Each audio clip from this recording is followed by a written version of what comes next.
ನಮಸ್ಕಾರ ವೀಕ್ಷಕರೇ, ತಮ್ಮೆಲ್ಲರಿಗೂ SRG5 ಯೂಟ್ಯೂಬ್ ಚಾನಲ್ಗೆ ಸ್ವಾಗತ. ನಾವಿವತ್ತು ಈ ಗುಲಾಬಿ ತೋಟ ಯಾವ ಥರ ನಿರ್ವಹಣೆ ಮಾಡ್ತಾರೆ ಮತ್ತು ಅದರ ಲಾಭ ನಷ್ಟ ಯಾವ ಥರ ಇದೆ ಅನ್ನೋದ್ರ ಬಗ್ಗೆ ನಮ್ಮ ಪ್ರಗತಿಪರ ರೈತರಿದ್ದಾರೆ. ಬನ್ನಿ ವೀಕ್ಷಕರೇ, ಅವರ ಅನುಭವದ ಕೃಷಿ ಮಾತುಗಳನ್ನು ಕೇಳೋಣ. ಅಣ್ಣ, ನಿಮ್ಮ ಹೆಸರೇನ? ಶ್ರೀಧರ್ ಸರ್. ನಮ್ಮ ಶ್ರೀಧರ್, ಬೈರಮಂಗಲ. ಜಿಲ್ಲೆ ಬೈರಮಂಗಲ, ಡೇಣಿಕೋಟ ತಾಲೂಕು, ಕೃಷ್ಣಗಿರಿ ಡಿಸ್ಟಿಕ್. ಓಕೆ. ಗುಂಟೆ ಅಂದರೆ ನಮ್ಮ ಭಾಷೆಯಲ್ಲಿ ಕಾಲು ಎಕರೆ ಸರ್. ಇದು ಕಾಲು ಎಕರೆ. ಎಷ್ಟು ಖರ್ಚು ಬರ್ತದೆ ಇದು ನಮ್ಮ ಹಾಕಕ್ಕೆ, ಗುಲಾಬಿ ನೆಡಕ್ಕೆ? ಒಂದು ಗಿಡ ಒಂದು 20 ರೂಪಾಯಿ ಸರ್. ಒಂದು ಗಿಡ ಒಂದು 20 ರೂಪಾಯಿ. ಇವಾಗ ಇರೋದು ರೇಟ್ 10 ಗುಂಟೆ ಇದು ಬರೀ 10 ಗುಂಟೆ. ನಾವು ತಗೊಂಡು ಬಂದು 15 ರೂಪಾಯಿ ಇತ್ತು, ಇವಾಗ ಬಂದು 20 ರೂಪಾಯಿ ಐತೆ ಪ್ರೆಸೆಂಟ್ ಆಗ ರೇಟ್. Okay okay. ಇದಕ್ಕೆ ತಳಿ ಯಾವ ತಳಿ ಇದು? ನಾವು ಬಂದು ಡೇಣಿಕೋಟ ತಾಲೂಕು. ಇದು ಡೇಣಿಕೋಟ ತಾಲೂಕು. ಜಾತಿ ಬಂದು ಮೆರಬಲ್. ಇದು ಮೆರಬಲ್. ಬಟನ್ ರೋಸ್ ಅಂದ್ರೆ ಮೆರಬಲ್. ಇದರಲ್ಲಿ ಇದೊಂದು ಎರಡು ಪನ್ನೀರ್ ಐತೆ, ಒಂದು ಮೆರಬಲ್. ಪನ್ನೀರ್ ಬಂದು ಜಾಸ್ತಿ ಅಂದ್ರೆ ಇವಾಗ ಪನ್ನೀರ್ ಹೋಗ್ತಾ ಇದೆ ಜಾಸ್ತಿ. ಇವಾಗ ಪನ್ನೀರ್ ಸೇಲ್ ಆಗ್ತದೆ. ಪನ್ನೀರ್ ಅಂತ ಅದೊಂದು ಬರೋದು ವೆರೈಟಿ ಬಂದದು. Okay okay.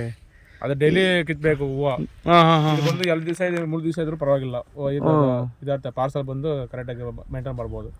ದಿವಸ ಕರೆಕ್ಟಾಗಿ ಬಂದು ನಾವು ಕಿತ್ಬೇಕಾಗುತ್ತೆ. ಓಕೆ.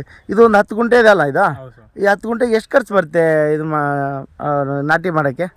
ನಾಟಿ ಮಾಡಿ ಬಂದು ಒಂದು ಗಿಡ ಲೆಕ್ಕ ಒಂದು ಬಂದು ಕಾಲ ಎಕರೆಗೆ ಬಂದು 2,000 ಗಿಡ. 2,000 ಗಿಡ. 2,000 ಗಿಡ. ಕಾಲ ಎಕರೆ ಅಂದ್ರೆ 500 ಗಿಡ ಬೇಕಾಗುತ್ತೆ. 500 ಗಿಡ ಬೇಕಾಗುತ್ತೆ. 500 ಗಿಡ ಒಂದು ಕಾಲ ಎಕರೆಕ್ಕೆ. 12ರಿಂದ 15 ರೂಪಾಯಿ ಫಸ್ಟ್. ಇವಾಗ ಬಂದು ಪ್ರೆಸೆಂಟ್ ಆಗಿ 20 ರೂಪಾಯಿ ಐತೆ. 20 ರೂಪಾಯಿ ಇದೆ. 1 ರೂಪಾಯಿ ಡಿಮ್ಯಾಂಡ್ ಜಾಸ್ತಿ ಆಗಿದೆ. ಟೋಟಲಿ ಒಂದು ಕಾಲು ಎಕರೆ ಖರ್ಚು ಎಷ್ಟು ಬಂದಿದೆ ನಿಮಗೆ? ನಾವು ಮಾಡುವಾಗ ಬಂದಿದ್ದು 2 ವರ್ಷ ಆಯ್ತು ಸರ್. ಇದು 2 ವರ್ಷ ಆಯ್ತು. ಕಟಿಂಗ್ ಆಲ್ರೆಡಿ ಕಟಿಂಗ್ ಕೊಟ್ಟಿದ್ದೀರಿ. ಇವಾಗ ಕಟಿಂಗ್ ಬಂದಿರೋದು ಇವತ್ತು ಫಸ್ಟ್ ಕಟಿಂಗ್ ಅಲ್ಲಿ 2 ವರ್ಷ ಆಯ್ತು ಕರೆಕ್ಟ್ ಆಗಿ. ನಾವು ಬಂದು ಕಡಿಮೆ ಅಂದ್ರೆ ಒಂದು 20,000 ಆಯ್ತು ಇದಕ್ಕೆ ಸರ್. ಅವಾಗ ಖರ್ಚು ಇದು 2 ವರ್ಷದಿಂದ ಯಾವ ಒಳ್ಳೆ ರೇಟ್ ಸಿಕ್ಕಿದೆ ಇದಕ್ಕೆ? ಅದೇ ಇವಾಗ ಇರೋ ರೇಟ್ ಅವಾಗ ಹೂವು ಇರಲ್ಲ, ಹೂವು ಬಂದಾಗ ರೇಟ್ ಇರಲ್ಲ. ಆ ತರ ಇರ್ತದೆ ಇದು ನಮ್ಗೆ. ಇದು ಟೈಮ್ ಏನಕ್ಕೆ ಅದಕ್ಕೆ ಏರ್ಬೇಕಾಗಲ್ಲ ಕರೆಕ್ಟಾಗಿ ಆಗಲ್ಲ. ಹೌದಾ? ಹೌದು. ಹೌದ್ರಿ. ಮಾರ್ಕೆಟ್ ಯಾರಿಗೂ ಹಿಡ್ತದೆ ಸಿಕ್ಕಿಲ್ಲ ಬಿಡ್ರಿ. ಕೆಲವೊಬ್ರು ಸಿಗುತ್ತೆ, ಕೆಲವೊಬ್ರು ಸ್ಟಾರೇ ಬಿಡಿ. ನಿಜ ಕನ್ಫರ್ಮ್ ಆಗಿರುತ್ತೆ. ಅದೇ ಎಷ್ಟು ಮಾಡ್ಬೋದು ಇದರಲ್ಲಿ ನಿಮ್ಮೊಂದು ಅನಿಸಿದ ಮಟ್ಟಿಗೆ? ರೇಟ್ ಸಿಕ್ಕಿದ್ರೆ ಸರ್ ಒಂದು ಇವಾಗ ಅದು ಒಂದು ಕಾಲೆ ಅದು ಒಂದು 10 ಗುಂಟೆ ಹೇಳ್ಕೊಡ್ರಿ. ಇದೊಂದು 1/2 ಎಕರೆ ಐತೆ. ಒಂದು 50,000 ಮೇಲೆ ಬಿಲ್ ಬರ್ತದೆ ಸರ್ ತಿಂಗಳಿಗೆ. ಚೆಲುವು ಒಂದು 20,000 ಆಗುತ್ತೆ. ತಿಂಗಳಿಗೆ ಒಂದು 20,000 ಸಿಗುತ್ತೆ. ರೇಟ್ ಸಿಗುತ್ತೆ ನಮ್ಗೆ. ಒಂದು 50ರಿಂದ 60,000 ಕನ್ಫರ್ಮ್ ಬರ್ತದೆ ತಿಂಗಳಿಗೆ. ಅದ್ರಲ್ಲಿ ಚೆಲುವು ಬಂದು ಒಂದು 20,000 ಹೋಗುತ್ತೆ. ಅದು ನಾವು ಓನಾಗಿ ಮಾಡಿದ್ರೆ ಇಲ್ಲ ಆಳುಗಳೇನು ಇಟ್ಕೊಂಡು ಕೂಲಿ ಇದು ಮಾಡಿದ್ರೆ ಅದು ಬಂದು ಅವ್ರದ್ದು ಬೆಸ್ಟ್ ಶಾಲ್ ಬಂದು ಜಾಸ್ತಿ ಬರ್ತದೆ. ಇನ್ನೊಂದು ಜಾಸ್ತಿ ಬರ್ತದೆ. ನಮ್ಮ ಅಮ್ಮ ನಾನು ಅಂದ್ರೆ ಮಾಡ್ಕೊಂಡ್ರೆ ಪರವಾಗಿಲ್ಲ. ಇಲ್ಲಾಂದ್ರೆ ಹೌದಾ? ನಿಜ ನಿಜ. ಎಲ್ಲ ನಾವು ಮಾಡಿದ್ರೆ ಉಳಿತಾಯ ಆಗುತ್ತೆ. ಕರೆಕ್ಟ್ ಮಿಚ್ಚ ಆಗುತ್ತೆ ನಮ್ಗೆ.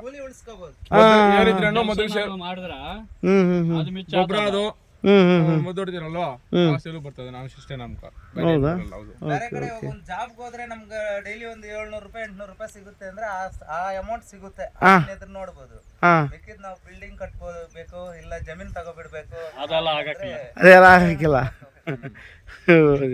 ನಿಜ ನಿಜ ನಿಜ. ರೈತಕ್ಕೆ ತುಂಬಾ ಕಷ್ಟ ಇದೆ ಕೆಲವೊಮ್ಮೆ ಅಲ್ವಾ? ಸರಿನಾ, ಒಳ್ಳೆ ಮಾಹಿತಿ ನೀಡಿದಿರಿ ಈ ಗುಲಾಬಿ ಬಗ್ಗೆ. ತಮ್ಮ ಧನ್ಯವಾದಗಳು. ಮೊದಲೆಲ್ಲ ಡ್ರಿಪ್ ಇತ್ತು. ಮೊದಲೆಲ್ಲ ಡ್ರಿಪ್ ಆಯ್ತು. ಇವಾಗ ಬಂದು ಹೊಸ ಮಾಡೋಣ, ಇದು ಒಂದು ಟ್ರೈ ಮಾಡೋಣ ಅಂತ ಮಾಡಿದ್ದು. ಪರವಾಗಿ ಸಕ್ಸಸ್ ಆಗಿದೆ. ಇವಾಗ ಡ್ರಿಪ್ ಅಲ್ಲಿ ಅದೇ ನಾವು ಹಾಕಿದ್ರೇನು ಇಷ್ಟು ಟೈಮ್ ಆಗಲ್ಲ ಜಲ್ದಿ. ಯಾವ್ದು ಅಂಶ ಜಾಸ್ತಿ ಬೇಕಲ್ಲ ಸರ್? ಬಿಸಿಲು ಅದೇ ಕೂಲಿಂಗ್ ಇದ್ರೆ ಏನಂದ್ರೆ ಟ್ರಿಪ್ಸ್ ಕಂಟ್ರೋಲ್ ಆಗುತ್ತೆ ನಮ್ಗೆ. ಟೆಂಪರೇಚರ್ ಬಂದು ಕೂಲಿಂಗ್ ಇತ್ತೆ ಒಂದಡಿ ಆಗುತ್ತೆ, ಒಂದಡಿ ಒಂದಡಿ ಟೆಂಪರೇಚರ್ ಕೂಲಿಂಗ್ ಇದ್ರೆ ನಮ್ಗೆ ಟ್ರಿಪ್ಸ್ ಸ್ವಲ್ಪ ಕಂಟ್ರೋಲ್ ಆಗುತ್ತೆ. ಮುದ್ದು ಹೊಡೆದ್ರೇನು ನಮ್ಗೆ ಮೇಂಟೈನ್ ಕರೆಕ್ಟಾಗಿ ಮಾಡ್ಬೋದು. ಆ ಥರ ಅದರಿಂದ ಸ್ವಲ್ಪ ಮಾಡೋಣ ಟ್ರೈ ಮಾಡೋಣ ಅಂತ ಮಾಡಿದ್ದು. ಪರವಾಗಿಲ್ಲ, ನಂಗೆ ಸಕ್ಸಸ್ ಆಗಿದೆ ಇವಾಗ. ಹೌದಲ್ರಿ? ಚೆನ್ನಾಗಿದೆ ಬಿಡ್ರಿ ಸರ್.